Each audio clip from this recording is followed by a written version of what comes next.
Good morning dear students. आज हम 10th class की साइंस की वर्कशीट नंबर 73 को डिस्कस करेंगे। इस वर्कशीट में चैप्टर नंबर 1 रासायनिक अभिक्रियाएं एवं समीकरण, इस चैप्टर की रिवीजन कराई गई है। तो जल्दी से देख लेते हैं इसके जो टॉपिक्स दिए गए हैं। सबसे पहली बात हम करेंगे, रासायनिक अभिक्रिया किसे कहते हैं। तो ऐसे परिवर्तन जिनमें दो या अधिक पदार्थों से नए गुणों वाले पदार्थ का निर्माण होता है उन्हें रासायनिक अभिक्रिया कहते हैं। तो रासायनिक अभिक्रिया में कुछ पदार्थ आपस में अभिक्रिया करते हैं तथा नए गुणों वाले नए पदार्थों का निर्माण करते हैं। तो जो नए पदार्थ बनते हैं उनके गुण एकदम नए होते हैं।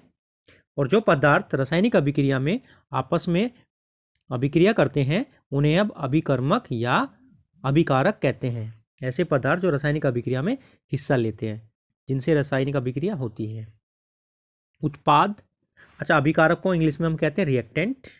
बात कर रहे हैं उत्पाद की, जिसको कि इंग्लिश में कहते हैं प्रोडक्ट।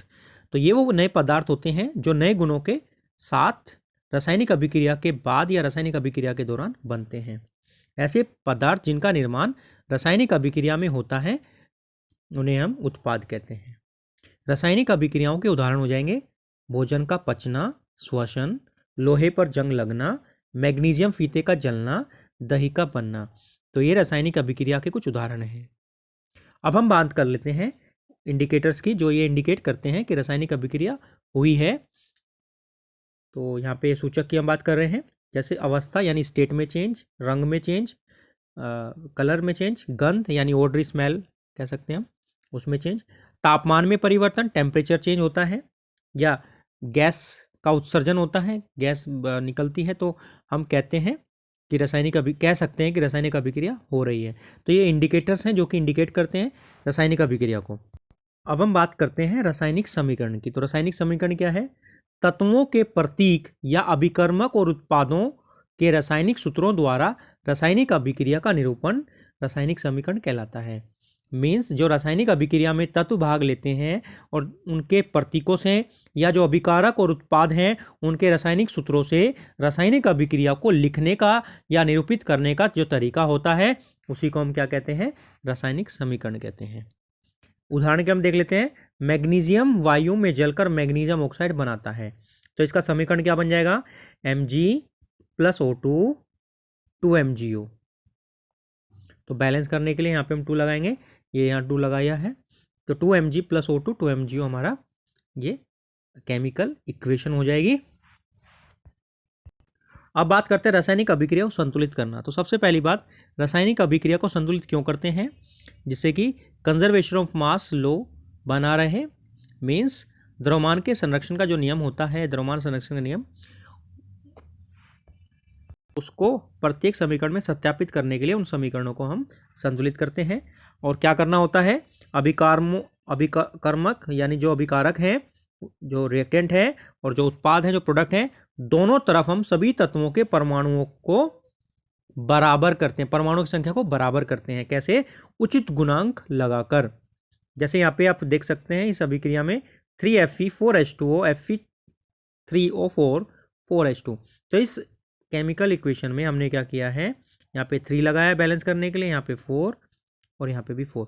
तो ये जो हम नंबर, ये गुणांक जो लगाते हैं, कोफिशिएंट्स ये लगाते हैं इनके परमाणुओं को बराबर करने के लिए। बच्चों, अब हम इस वर्कशीट में दिए गए प्रश्नों की बात करते हैं। सबसे पहला प्रश्न है, निम्न में रासायनिक परिवर्तन को पहचानिए। बर्फ का पिघलना या दूध का दही में बदलना। तो जैसे अभी हमने उदाहरण देखा था, ऊपर भी देखो, यहाँ देख सकते हैं, दूध का दही में बदलना रासायनिक परिवर्तन है। प्रश्न नंबर 2 की बात करते हैं, निम्नलिखित रासायनिक अभिक्रियाओं के संतुलित रासायनिक समीकरण लिखिए। सबसे पहला है, सिल्वर क्लोराइड सूर्य के प्रकाश की उपस्थिति में वियोजित होकर सिल्वर तथा क्लोरीन गैस बनाता है। तो इसका क्या हो जाएगा? यहाँ हम लिख देते हैं 2Ag प्लस 1। यहाँ पे हमें बात की गई है सिल्वर क्लोराइड की, तो हो जाएगा AgCl, सिल्वर क्लोराइड हो गया। ये क्या बनेगा? ये हमें देगा सिल्वर और क्लोरीन गैस Cl2। तो ये हमारा हो गया बैलेंस, हमने इसको कर दिया है। यहाँ आप लिख सकते हैं सनलाइट या सूर्य का प्रकाश। तो 2AgCl सनलाइट या सूर्य के प्रकाश में 2Ag प्लस Cl2 में टूट जाता है। बात करते हैं इसके सेकंड पार्ट के, सेकंड क्वेश्चन के। बिना बुझा चूना जल से अभिक्रिया करके बुझा हुआ चूना बनाता है। तो इसका केमिकल रिएक्शन क्या हो जाएगा? CaO कैल्शियम ऑक्साइड की रिएक्शन हमें करानी है H2O के साथ, और ये बन जाएगा हमारा CaOH का होल ट्वाइस। तो ये बुझा हुआ चूना हो गया और ये बिन बुझा चूना हो गया कैल्शियम ऑक्साइड। बात करते हैं इसके ग पार्ट की। सोडियम हाइड्रोक्साइड और हाइड्रोक्लोरिक अम्ल अभिक्रिया करके सोडियम क्लोराइड तथा जल बनाते हैं। तो यहाँ पे हो जाएगा हमारा सोडियम हाइड्रोक्साइड यानी NaOH, हाइड्रोक्लोरिक एसिड यानी HCl, इनकी रिएक्शन से क्या बनेगा? NaCl plus H2O। तो ये सोडियम क्लोराइड और वाटर हमारा बना है। बात करते हैं घ पार्ट की। तनु हाइड्रोक्लोरिक अम्ल में कॉपर डालने पर हरे रंग का कॉपर क्लोराइड तथा जल बनते हैं। तो ये क्या हो जाएगा हमारा?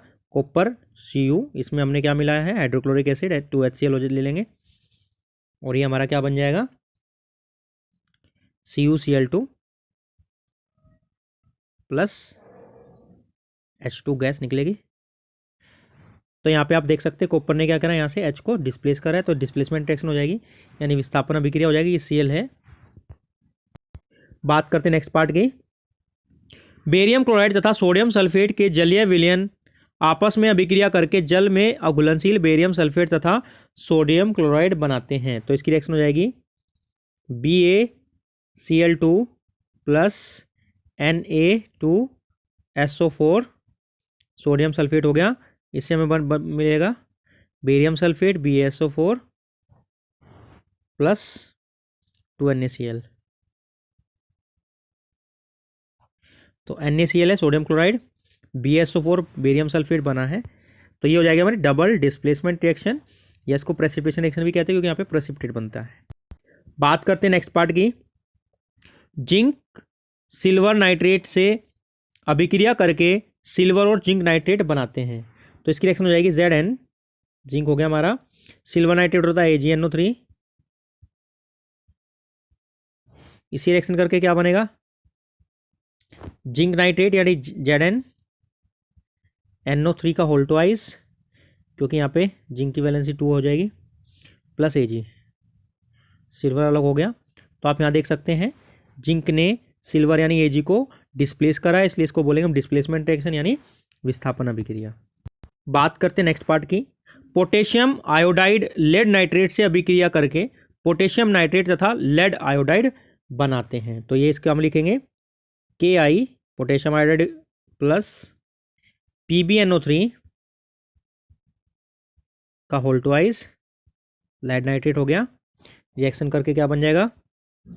PbI2 लेड आयोडाइड, और यहाँ पे बनेगा प्लस KNO3 यानी पोटेशियम नाइट्रेट। तो आप इनको बैलेंस कर सकते हैं। बैलेंस करने के लिए हम क्या करेंगे? यहाँ पे 2 लगा लेंगे, क्योंकि यहाँ पे पोटेशियम के देख, और यहाँ पे भी 2 लगाएंगे। बात करते हैं प्रश्न नंबर 3 की। निम्नलिखित रासायनिक अभिक्रियाओं के उदाहरण दीजिए। संतुलित रासायनिक समीकरण, यानी हमें क्या करना है? इनके संतुलित रासायनिक समीकरण लिखने हैं। सबसे पहला है रासायनिक अभिक्रिया जिसमें गैस उत्सर्जित होती है। तो ऐसा लिखना है जिसमें कोई गैस बन रही हो। तो हम जैसे अभी कर सकते हैं Zn प्लस H2SO4, इससे बन जाएगा हमारा ZnSO4 प्लस H2। तो यहाँ पे क्या होगा? गैस जो H2 गैस है, हाइड्रोजन गैस, वो निकलेगी। तो ये रिएक्शन हो गया जिसमें गैस निकलती है।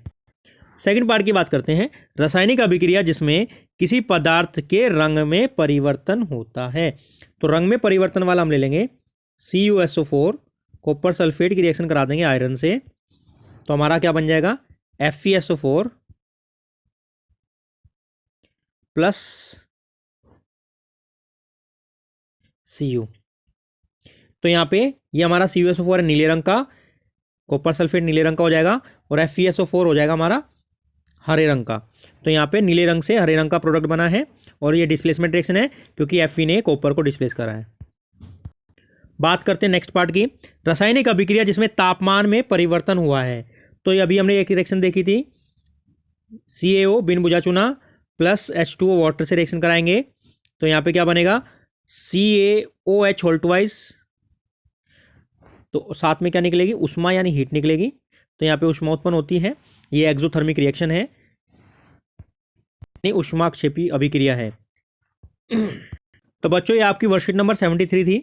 इसको आप ध्यान से पढ़ेंगे तथा सभी प्रश्नों को अच्छे से करेंगे। मिलते हैं अगली क्लास में।